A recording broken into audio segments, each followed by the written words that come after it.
Ja, ich bin Christian, bin 40 Jahre alt, verheiratet, 2 Kinder, komme aus der wunderschönen Prignitz im kleinen Örtchen Premslin und meine Hausmarke ist Lübzer Pilz.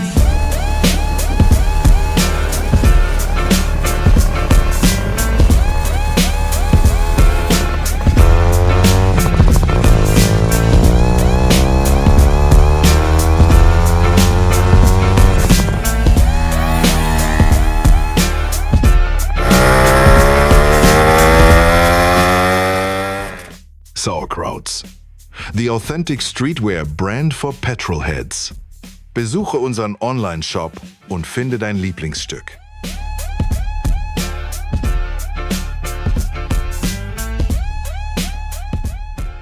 Wo ich in Pritzwalk angefangen habe zu arbeiten, habe ich Florian kennengelernt. Und der hatte ja mit dieser ganzen Tuning-Szene schon zu tun. Ich war vorher eher so, schön original lassen und naja, und dann habe ich Florian kennengelernt und irgendwie, ja, hat er halt genauso eine Moped-Macke. Und dann hat er gesagt, hier, komm mal mit zum Treffen. So, und dann bin ich zum ersten Treffen mitgefahren, war damals Grenzzaun-Moped-Treffen. Ich weiß gar nicht, wie vielte, 2. oder 3. Und ja, dann ging das so weiter und dann hatten wir irgendwann Kurzarbeit, hatten immer freitags frei und dann hat Florian gesagt, hey, lass uns doch mal ein Klo-Moped bauen. So, da war noch nicht der Plan, dass das, ich sag mal, so schick wird. Ne? Sollte einfach nur ein Treffen-Moped werden, ein bisschen tief, ein bisschen, naja. Und dann hat er gesagt, ja, hast du irgendwie eine Idee? Ich sag, ja, keine Ahnung. Er sagt, du selbst so viel Lübzer, ne? Oder, naja, ist meine Hausmarke, sag ich mal. Lass doch ein Lübzer-Moped bauen. Ja, eigentlich eine coole Idee. So, dann habe ich mir das auf dem Simson 3D-Dings da habe ich mir das mal so zusammengestellt. Denke, ja, kann ganz cool werden. So, und dann haben wir halt angefangen, das Ding auseinander zu flexen. Ja, haben erstmal geguckt, wie tief. Ja, ich sag, Flo, muss tiefer. Ja, tiefer kommen wir nicht. Ich sag, na, ein bisschen geht noch. So, und dann haben wir geguckt und so und ja, war alles schick. So, und dann war der Rahmen soweit fertig und dann ist der Rahmen zum Pulvern gegangen. Und da habe ich gesagt, ich will so ein Grün, das passt so ein bisschen zum Lübzer. Und ein bisschen Glitzer wäre geil, hat er mega gut gemacht. Und dann kam das Ding wieder und habe ich gesagt, ich sag, Flori, ich sag, so wie der Rahmen aussieht, ich sag, jetzt muss es schick werden. Ne, ich sag, nix mehr Klo-Moped, ich sag, jetzt muss es einfach schick werden. Ja, und dann kam eins zum anderen.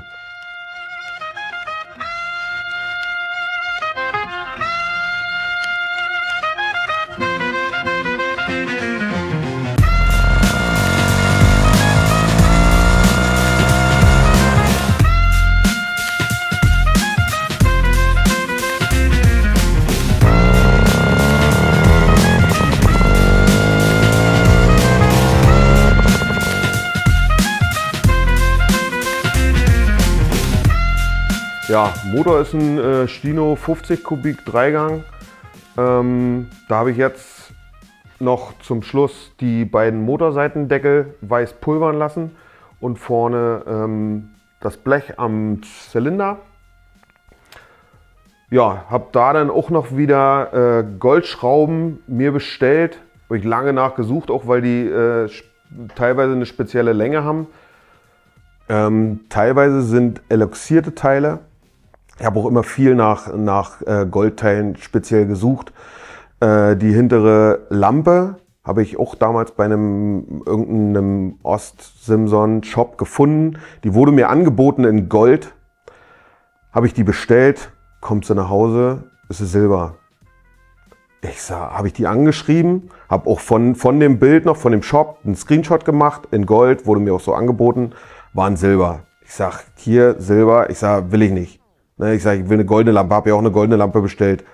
So, und ich habe dann immer wieder reingeguckt in den Shop und 2 Tage später war die Lampe nicht mehr in Gold drinne, sondern in Silber.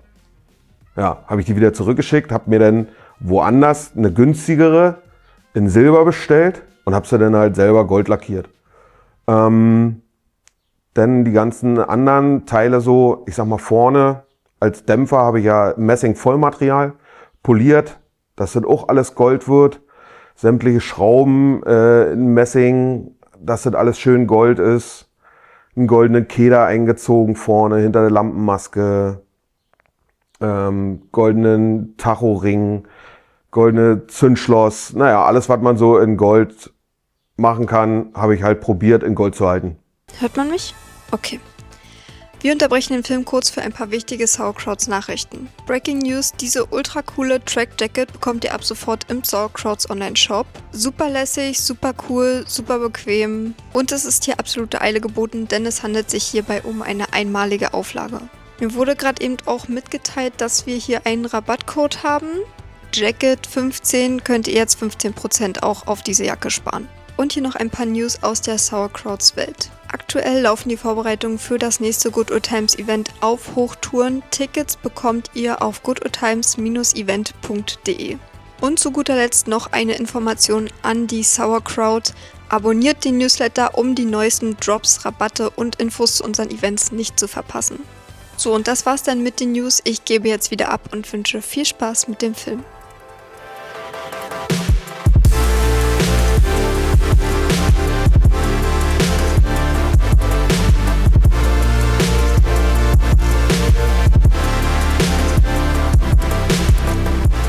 Also das Lackkleid ist grundsätzlich erstmal zum Strahlen gegangen, dann zum Lackierer. Der Lackierer hat uns das erstmal komplett in weiß lackiert. Dann haben wir den Panzer zurückgekriegt. Dann wurde der quasi an der Stelle, wo der Aufkleber raufkommt, wurde der angepattet, sodass der Aufkleber da oder der Klarlack nachher zwischendurch drin hält. Dann ist der ganze Panzer zum Werbestudio gegangen. Die gute Dame hat uns da dann diesen wundervollen Aufkleber gezaubert. Und dann ist das Blackkleid wieder zum Lackierer gegangen und dann kam die finale Klarlackschicht drüber.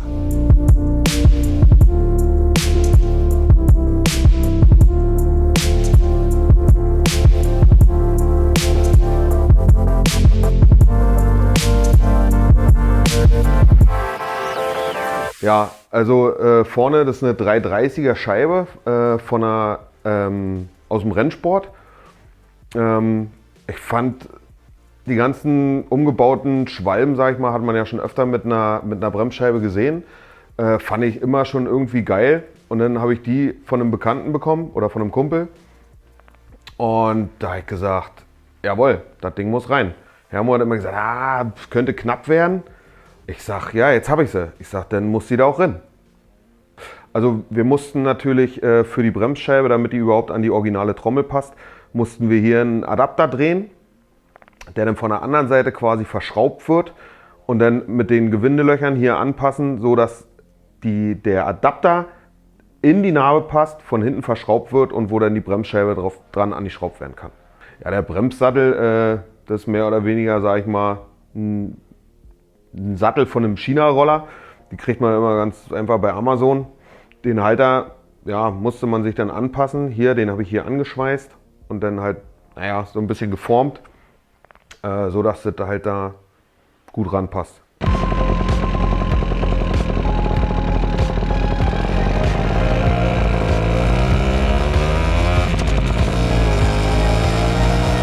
Ja, dann waren halt noch so die Ideen, eine Schwalbe ohne Gepäckträger. Fand ich immer irgendwie, naja, fand ich nicht hübsch. Wenn die so clean sind hinten, denk, was kann da rauf? Und dann habe ich überlegt, eine 11er-Kiste von Lübser.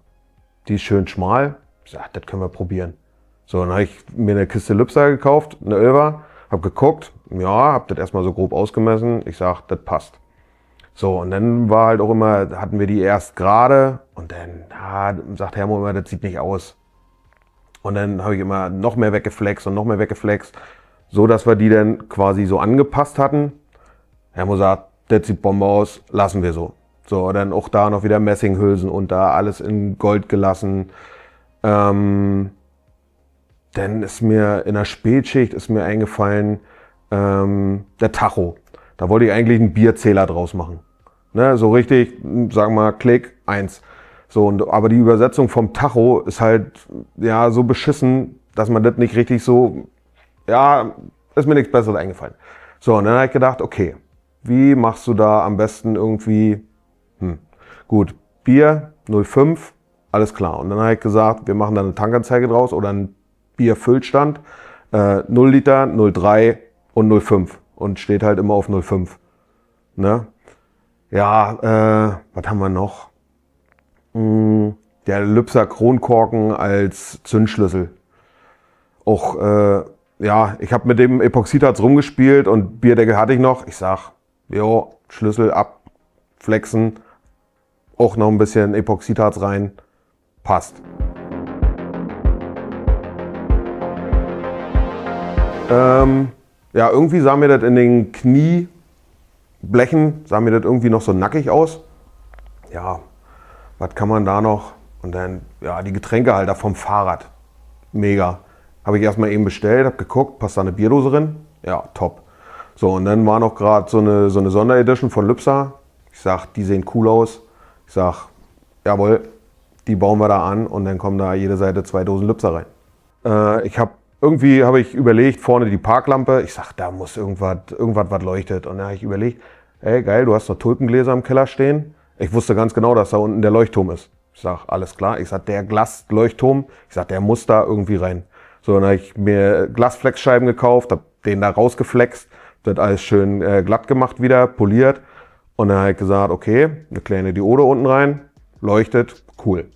So, dann Sitzbank. Ja, wie machen wir die? Ich sag, geil, irgendwie im Keller, habe ich geguckt, hatte ich noch die originalen alten Lübser-Deckel. Ich sag, die gießen wir in Epoxidharz. Lichterkette, ja, ist auch cool. Gießen wir eine Lichterkette mit ein. Ja, die Sitzbank habe ich dann in mehreren Schichten Epoxidharz gegossen. Alles in eins wäre nicht gegangen, weil dann wären mir die Deckel immer hochgekommen. Also musste ich die schichtenweise immer gießen. Habe natürlich in jede Schicht dann auch noch den Glitzer sich widerspiegeln lassen. Zwischendurch kam mir immer noch die Idee, ja, Lichterkette wäre cool. Dann habe ich die da auch noch mit eingegossen und dass das alles passt, immer Schicht für Schicht für Schicht für Schicht. Ja, also ich hatte ursprünglich eine eckige Form, wo sie halt in fertiger Dicke war und so, habe ich mir dann die Ecken rund geschnitten, alles schön geschliffen und dann kam noch eine feine, dünne Schicht drüber, dass das wieder klar wird. So, und dann hatte ich erst nur Holzbretter und dann hat ein Kumpel auf Arbeit, kam das irgendwie dazu, der hat einen Laser. Ich sag, kannst du mir da nicht Lübser einlasern? Ja, macht er. Gut, alles klar, hatte ich da Lübser drauf stehen. So, und dann halt so, naja, wo ich die Felgen gebaut habe, sagt Herr Moch, da müssen wir irgendwie noch das EGB-Logo mit integrieren. Ich sag, ja, Laser, alles klar. Lasern wir das EGB-Logo drauf. Die Felgen, die schwarzen, das sind 2,5er. Die habe ich mir, ich weiß gar nicht, ob ich die schon, nee, die habe ich während der Bauphase gekauft. Die waren mal im Angebot, ich weiß gar nicht mehr in welchem Shop. Und dann habe ich mir erstmal die 2,5er Ringe gekauft, wo ich noch gar nicht wusste, wie das ganze Projekt werden soll. Und dann hatte ich halt die 2,5er Ringe zu Hause und dann ist ja das Projekt so ein bisschen gewachsen. Ich sage, alles klar, 2,5er Ringe, lassen wir Narben schwarz pulvern und dann müssen da goldene Speichen rein.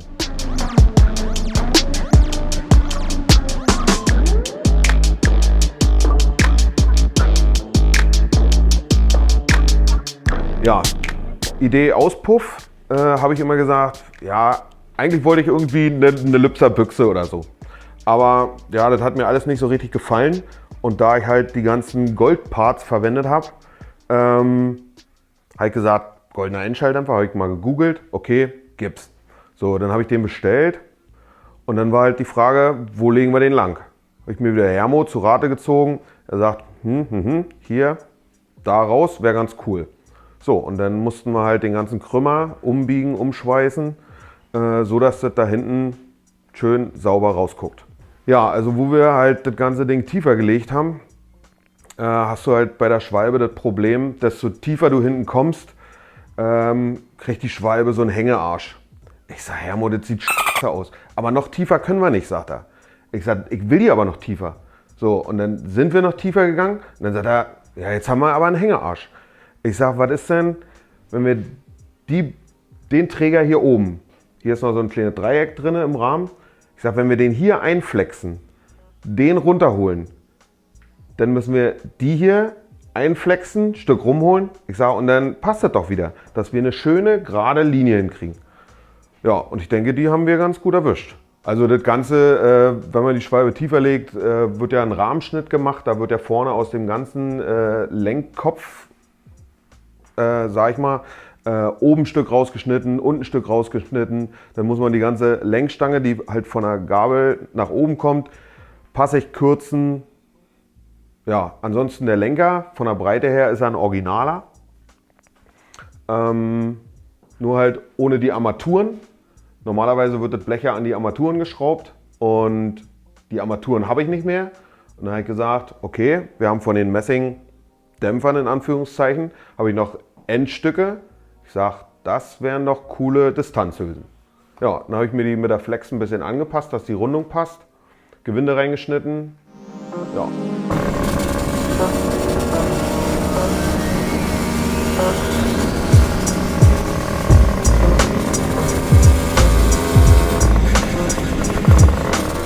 Ja, wie fährt sich so ein Moped? Also es ist halt schweinetief. Auf dem Treffen ist ja meistens auf irgendwelchen Ackern oder Wiesen. Muss man schon immer aufpassen, wo man hinfährt. Ansonsten auch mal ruckzuck bleibt man an einem Kabelschacht hängen mit dem Auspuff. Ja, es ist hart, aber ich habe ich sag mal, wo ich das Ding gebaut habe, mit weniger Komfort gerechnet. Also es fährt sich doch ganz angenehm.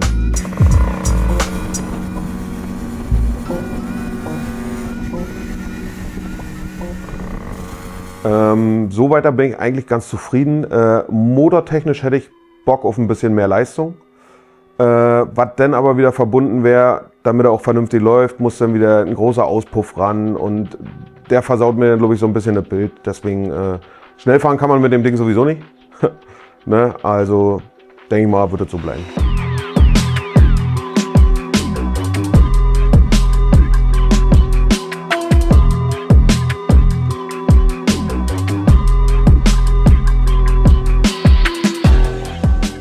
Meine erste Kindheitserinnerung, so die mit Simson zu tun hatte, war mit meinem Opa. Da hängt bei mir oben auch noch ein Bild von, wie ich mit meinem Opa so den Hof runterfahre, wie er mich mitgenommen hat. Ja, und ich denke mal, da ist ein bisschen was hängen geblieben. Ne? So, und naja, dann kam eins zum anderen. Früher habe ich, ja, meinen ersten Simi, den habe ich damals wieder für 50 Euro oder war schon, nee, für 50 Euro habe ich den verkauft. Ja, und irgendwann kam es halt wieder. Und mein erstes Moped wieder war, glaube ich, meine orange Schwalbe. Die habe ich dann für 750 Euro wieder gekauft. Und naja, dann kam eins zum anderen. Dann war ein Angebot da, der Star und der Spatz zusammen im Paket. Mit allen Papieren dabei habe ich dann 650 Euro für bezahlt. War mega Schnapper. Ja, und meine zwei Dreigangschwalben, die habe ich damals von meiner Mutters Cousin oder Cousine, habe ich die geschenkt gekriegt, weil die standen da irgendwo in der Scheune rum. Und ich sage, ja, nehme ich. Ne? Und dann kam so eins zum anderen.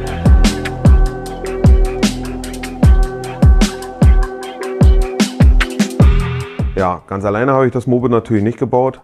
Am meisten hat mir mein Kumpel Hermo geholfen. Ne? Der hat ja schon ein paar tiefe Mopeds gebaut. Der stand mir da mit Rat und Tat zur Seite. Bei dem will ich mich natürlich bedanken, denn die ganze Truppe von den East German Bikes, wenn man irgendwelche Fragen hatte, konnte man immer in eine Gruppe fragen und die haben einen natürlich auch unterstützt. Drehtechnisch hat mich mein Cousin zum Beispiel bei den Messingdämpfern, Dämpfern in Anführungsstrichen, unterstützt. Arbeitskollege mit dem Laser. Natürlich will ich mich auch bei meiner Frau bedanken, die in der Zeit, wo ich immer die ganze Zeit in der Garage gehockt habe, dass sie das alles so mitgemacht hat, gerade mit 2 Kindern. Bedanken möchte ich mich natürlich auch heute bei der Familie Dase, dass wir die Location so nutzen konnten, wie wir wollten. Habe ich irgendwen vergessen? Ja, und falls ich noch irgendwen vergessen haben sollte, fühlt euch trotzdem bedankt, also alle, die an dem Projekt mitgewirkt haben. Ich bin mega happy, dass das so geworden ist, wie es geworden ist.